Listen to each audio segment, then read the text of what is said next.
Classification under IFRS 9 looks complicated, but in most cases it starts with two questions. Why do you hold the asset? And what cash flows does it produce? In professional terms, the first question translates to the business model test and the second one to contractual cash flows characteristics test. And once you can do these two tests, you can classify your financial assets.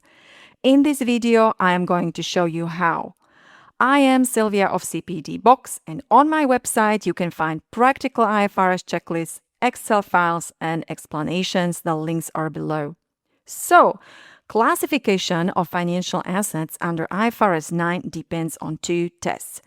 Business model test, so why do you hold the asset? Collect cash flows or to make profit on sale?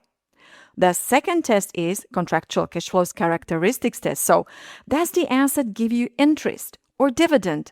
What kind of cash flow? So, we will take a closer look in a minute. Based on the results of those two tests, we have three main categories of financial assets. Number one, measured at amortized cost. The asset falls here if you hold it only to collect contractual cash flows, not profit from sale. And contractual cash flows are solely payments of principal and interest, SPPI, nothing else. Basically, here you have debt assets like bonds or receivables, nothing else. The second category are assets measured at fair value through profit or loss. And here, all other financial assets fall with some exceptions.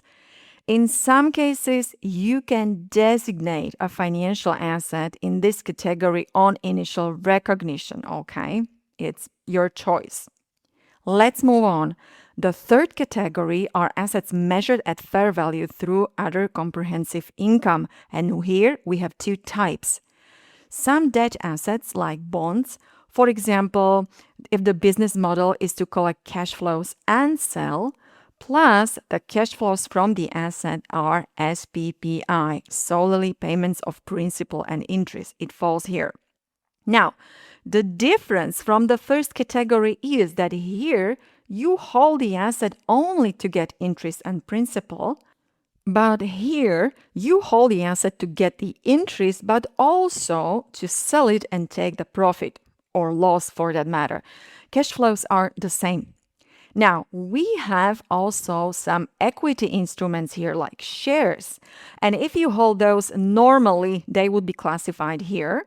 But you can make irrevocable election on initial recognition to present fair value changes in other comprehensive income. So the third category. Why is this so important? Because the accounting method depends fully on classification of financial assets. You classify first, then you do the correct journal entry. Let's move on. Let's tackle the business model test. Remember this.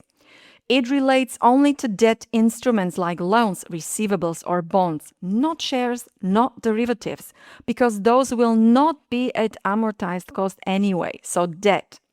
You need to assess why you hold the asset, the objective. So if you hold the asset to collect cash flows from it and nothing else, so for example, you invested in government bond to collect coupon payments and repayment of principal at maturity, then this points out to the amortized cost category. Well, if the second test is also met. Now, you can have a different reason. You can collect cash flows, but also sell if market moves up and you make profit. In this case, the bond would fall to fair value through other comprehensive income category. And your goal can also be just trade with bonds. Yes, you collect coupon payments, but the main reason is trading. And in this case, the bond would fall to fair value through profit or loss category. A few words how to assess. Do not assess asset by asset, but portfolio. So group. Now, do not look at intentions, but how management really manages these portfolios. So you're looking to past data. You can have more than one business model because you can have more than one portfolio. And if you hold the asset to get coupon payments, but then you sell it sometimes, it does not generally destroy this hold to collect model, right? Let's see short example. Company holds bonds to get coupon plus principal, but sometimes sells bonds in urgent cash shortage. Well, here, if sales are not frequent, the business model could still be to collect cash flows only, and you could classify the asset at amortized cost. Well, if the second test is met. So this was the business model test. Let's tackle the second test, contractual cash flows.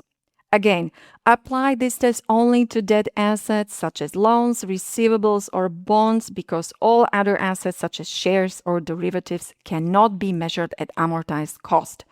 So what does this mean? Only the financial instrument with contractual cash flows of principal and interest on principal meets this test. So here we are examining what cash flows are coming from the asset.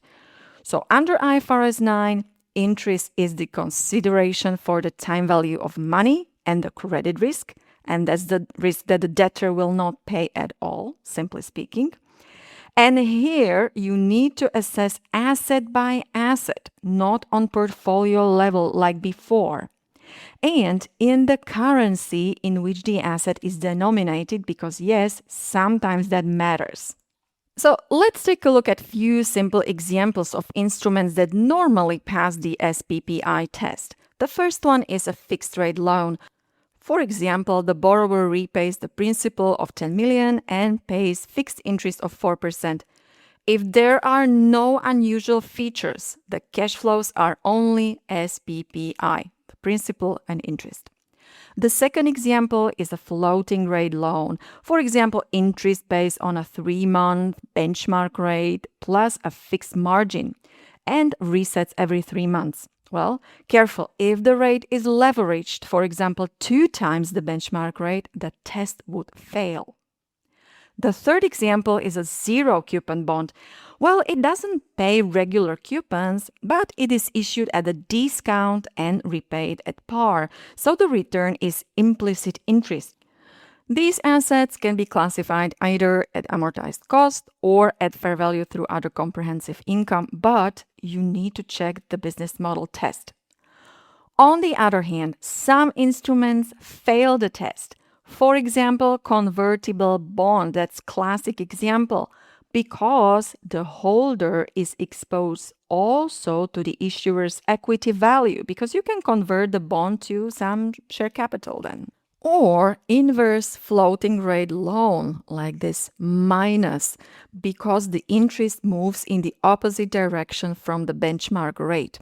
And these assets must be at fair value through profit or loss, not any other category. So this was the basic roadmap. In practice, SPPI assessment can become more complex, especially with some special features.